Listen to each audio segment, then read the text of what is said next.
এটা হচ্ছে মূলত নদী থেকে ডুব দিয়ে মাছ ধরতেছে অক্সিজেনের সাহায্যে। ওই যে পাশে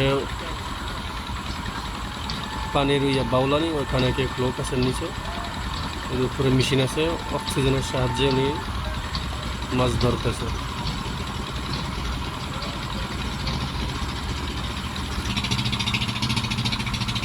অনেক বড় পানির ফোয়ারা উঠতেছে, গোল্ডানি মারতেছে আর কি। যে উপরে নৌকার মধ্যে একটা মেশিন চলতেছে, মূলত এটা অক্সিজেন তৈরি করে।